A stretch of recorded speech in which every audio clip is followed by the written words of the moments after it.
Mbook төлөвлөж байна. Scrum 2 дахин их ажлыг 2 дахин бага хугацаанд хийх нь.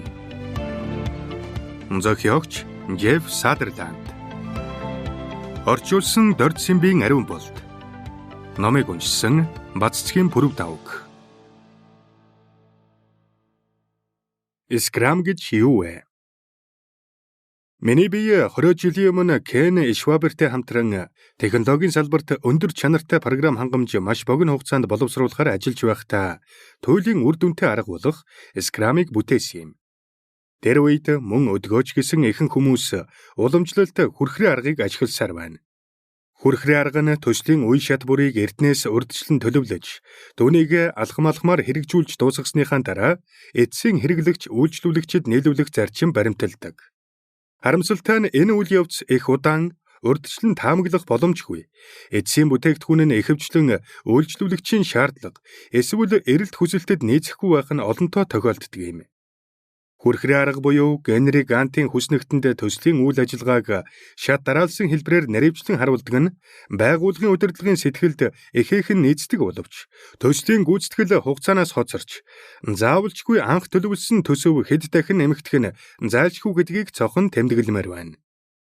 Би энэхүү уламжил тогтолцооны доголдлыг арилгахын тулд анх 1993 онд Scrum хэмээх шинэ арга барил зохион туршиж эхэлсэн байлээ.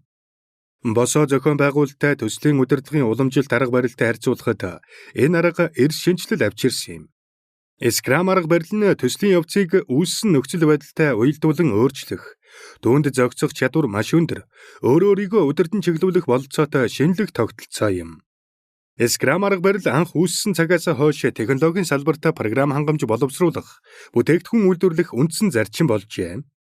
Цаг үрийн үндэд аливаа програм техник хангамжтай холбоотой төслийг амжилттай хэрэгжүүлэхэд Scrum арга барилыг ашиглах нь бичигдээгүй хууль мэт боловч бизнесийн бусад салбарт сайн танигдж амжаагүй байна.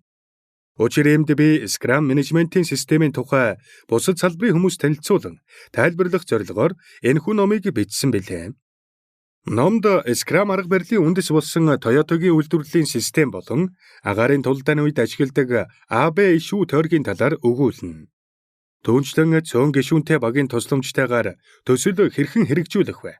Яагаад энэ арга илүү үр дүнтэй байдаг тухай тайлбарлах болно. Мөн төслийн үйл ажиллагааг яаж эренблэх, гүйцэтгэлийн хурдыг нэмэгдүүлж гишүүдийн үүрэг хариуцлагыг дээшлүүлэх зорилготой 1-7 хоногоос 1 сарын хугацаатай спринтүүдийг хэрхэн зохион байгуулах тухай тайлбарлах болно. Хийж дуусгасан ажлын чанар болон учирсан бэрхшээл саа тодгорыг даван туулах арга замыг эрэлхийлдэг өдөр тутмын босоо уулзалтын талаар ч өгүүлэх юм. Мөн төслийн эцсийн бүтээгдэхүүнийг хэрэглэгчдэд шууд нийлүүлэхийн оронд уг бүтээгдэхүүний ашиглаж болох функц бүрийг хийж дуусмагцаа хэрэглэгчдэд танилцуулж тэдний санал хүсэлтийн дагуу өөрчлөлт хийдэг үйл ажиллагааны байнгын сайжруулалтын арга барилын тухай тайлбарлана. Энэ номонд 160 км замд 3.8 литр шатхуун зарцуулдаг хямд үнэтэй автомашин зохион бүтээх, холбооны мөрдөх товчооны мэдээллийн сангийн системийг 21-р зууны төвшөнд хүргэх төсөлгээд Scrum арга барил ашиглаж болох олон салбар чиглэлийн талаар өгүүлсэн болно. Эрхэм сонсогч та энэ номыг дуустал нь сонсоод үзээрэй. Таныг компанийнхаа зохион бүтээх, төлөвлөх, үйл ажиллагааны зохион байгуулалтыг Scrum арга барил ашиглан хэрхэн өөрчилж болох вэ гэдэг тодорхой төсөөлөлтөй болох байх хэмээн найдаж байна. Цаг үрийн үндэд цэцгэлээ өгсөн технологийн салбарын компаниудын үйл ажиллагааг сайжруулах, инновац хийх, төрөл бүрийн санаанд оромгүй цоо шин бүтээгдэхүүн зохион бүтээх, зах зээлийн өрсөлдөх чадвар зэргийн маш хурдцтай өсгсөн Scrum арга барилыг нийгэм, эдийн засгийн бусад салбаруудад ч гэсэн амжилттай хэрэгжүүлснээр эрс эргэлт хийх болно гэдэгт би огтхонч эргэлзэхгүй байна. Jeff Sutherland. 1-р бүлэг. Цаг цагаараа байдаггүй. Өнөөдөр нэлээд хэцүү өдөр болж өнгөрнө гэдгийг Jeff Johnson сайн мэдж байлаа.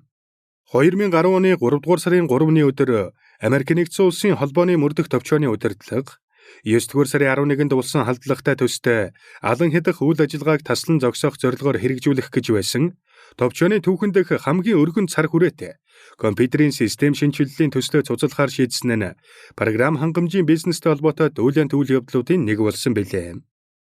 Холбооны мөрдөх товчоо 10 хэдэн жилийн турш компьютерийн системээ шинжилэн сайжруулахаар удаадараа оролдож ирсэн юм.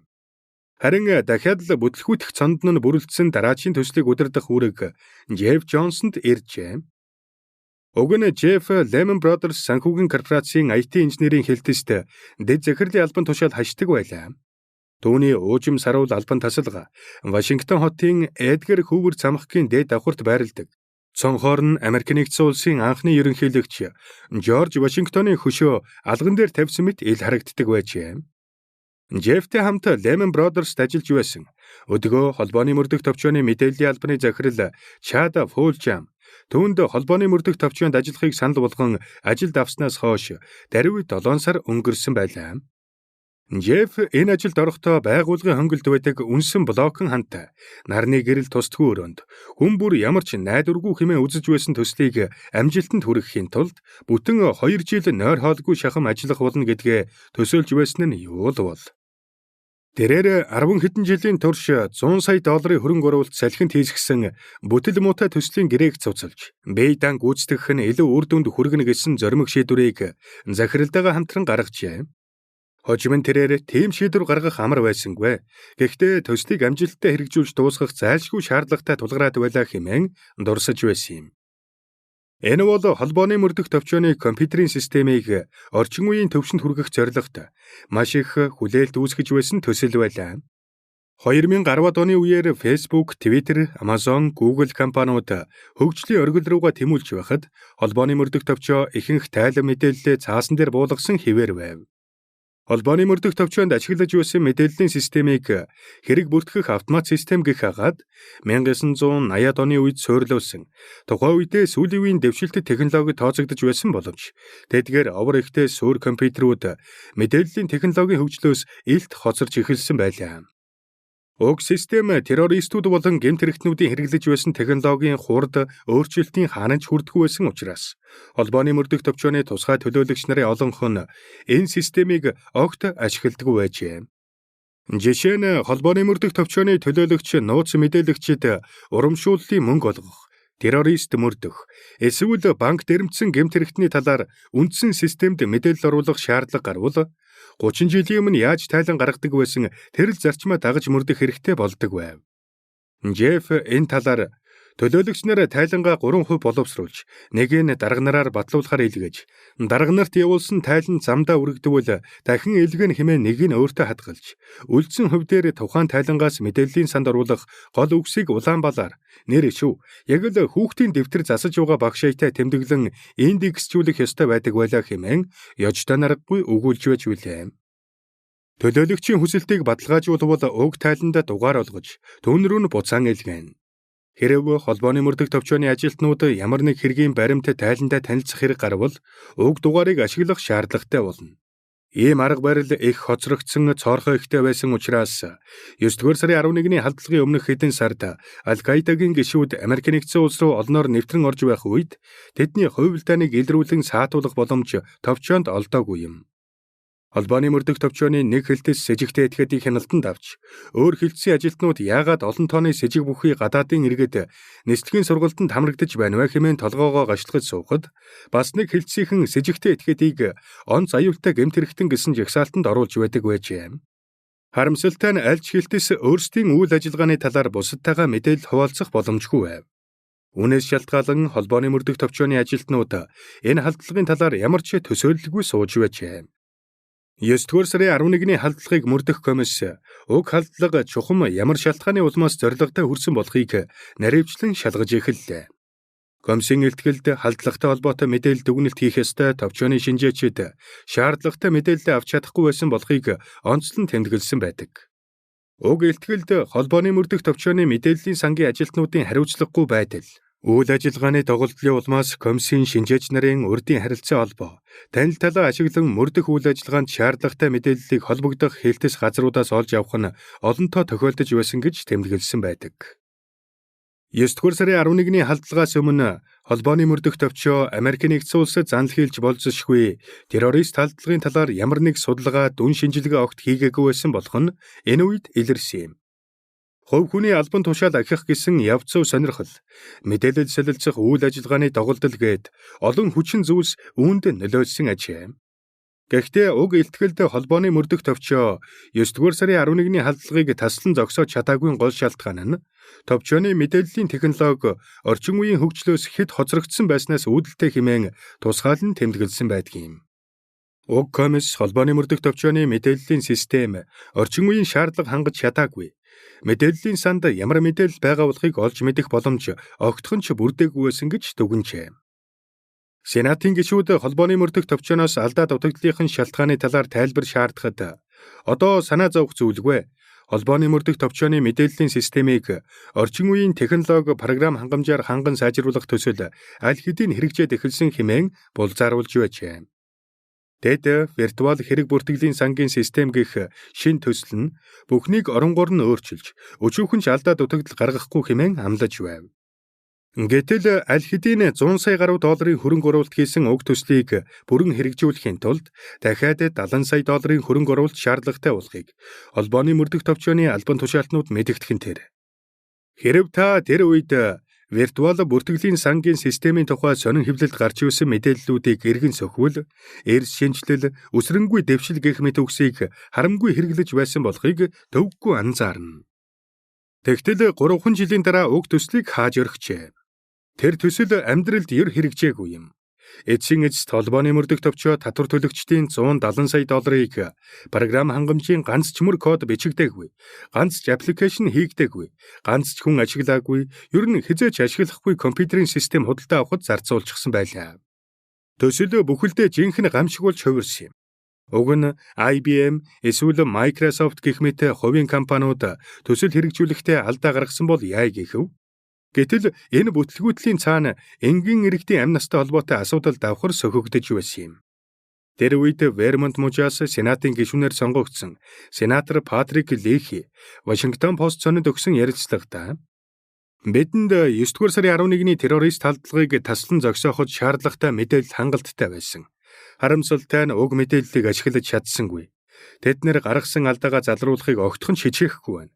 Энэ янзаараа бид нэр 22-р зуунд 21-р зууны технологи ашиглаж суух бололтой гэж хэлсэн байдаг. Гэхдээ виртуал хэрэг бүртгэлийн сангийн дүүлэний үеэр холбооны мөрдөх товчоонд ажиллаж байсан албан тушаалтнуудын дийлэнх нь ажлаас халагдсан гэдгийг дуулгах нь таны сэтгэлийг багж ятггүй тайвшруулна гэж найдана. 2005 онд холбооны мөрдөх товчоо Sentinel буюу хамгаалагч гэдэг шин төслийн тухай танилцуулж, энэ удаа заавал үр дүнгээ өгнө хэмээн амлалаа. Тэд урдын туршлагаасаа сургамж авсан тул төслийн хэрэгжилт, санхүүгийн зохистой удирдлага, үйл ажиллагааны хяналтын найдвартай байдлыг бүрэн дүүрэн хангана гэж. Төслийн санхүүжилтийн нийт дүн хэд байсан гэж ердөө 451 сая доллар. Шинэ системийг 2009 он гэхэд ашиглалтанд оруулахар төлөвлөсөн байв. Төслийн хэрэгжилтэнд ямар бэрхшээл учирч болох байсан бэ? 2010 оны 3 дугаар сард энэ асуултанд хариулт олохыг Жеф Джонсонд даалгалаа. Тэр үед хамгаалагч системийг боловсруулах үүрэгтэй төслийн гүйцэтгэгч Lockheed Martin корпорац төслийн төсвөөс аль хэдийн 405 сая доллар зарцуулчихсан байв. Төсөл 50% гүйцэтгэлтэй үндсэн төлөвлөгөөнөөс бүтэн жилээр хоцорч явжээ. Бэй даасан шинжээчдийн дүгнэлтэнд төслийг дуусгахад дахиад 6-аас 8 жил хэрэгтэй. Мөн татвар төлөгчид хамгийн багадаа 350 сая доллар нэмж төлөх ёстой болохыг дурдсан байдаг. Ингээд Жеф уг бэрхшээлийг даван туулах арга замыг олох даалгавар авлаа. Харин би төслийг хэрэгжүүлэх үед учирсан бэрхшээлүүд тэдгээрийг ямар арга замаар даван туулсан тухай өгүүлсэн энэхүү номыг бичгээр шийдсэн юм. Төсөл хэрэгжүүлж байсан корпорацийн хүмүүс хангалттай боловсрал туршлагатай. Мөн холбооны мөрдөх товчооны зүгээс төсөлд оролцуулахаар томилсон ажилтнууд ч гэсэн ажлаа сайн мэддэг хүмүүс байлаа. Тэдний ашиглаж байсан технологи, ажлын ёс зүй, ажил үүргээ гүйцэтгэх нөхцөл нь орчин үеийн стандарт шаардлагыг бүрэн хангасан байв. Хамгийн гол нь хүмүүсийн ажлын уламжилт арга барил уг төслийн үйл ажиллагаа гүйцэтгэлд үргэлж саа тодхор учруулдаг байжээ. Ер нь дээлэн хүмүүс ийм л маягаар ажилдаг. Учир нь өмнөх ажлаа хугацаанд нь хийж дуусгах гэж тулгадаг уламжилт арга барил биднийг энэ этгээд зуршилд сургачихсан юм. Чухам юу болж өнгөрсөн тухай өнгөцгөн харахад төслийн үйл ажиллагаа зохих дүрм журмын дагуу явагдсан мэт харагдана. Локхейдийн ажилтнууд төсөлд оролцох үнийн санал боловсруулахдаа төслийн шаардлага, шин систем хөгжүүлэх төлөвлөгөө, хөрөнгө оруулалтын төсөв тооцоогоо наривчлан хийсэн нь мэдээж. Хэдэн сарын турш өндөр боловсролтой нарийн мэрэгжлийн олон мэрэгжилтэн төслийн үйл ажиллагааны төлөвлөгөө боловсруулахад оролцсон гэдэгтээ маргах зүйлгүй. Дараа нь тэд тэрхүү төлөвлөгөөг биелүүлэх арга замаа тодорхойлохын тулд дахиад хэдэн сар ажиллалаа. Тэд хийх ёстой ажил, тэдгээрийг гүйцэтгэж дуусгахад шаардлагатай хугацаа зэргийг нэг бүрчлэн харуулсан олон тооны зураг диаграм, хүснэгт үзүүлэх материал бэлдсэн байлаа. Түүнчлэн нэг ажил дуусгаад дараагийн ажил руу хэрхэн шилжин орохыг харуулсан, өнгө будгийн чамбай наргагүй тааруулсан үйл ажиллагааны хүрхрээний зураг хийсэн ажээ.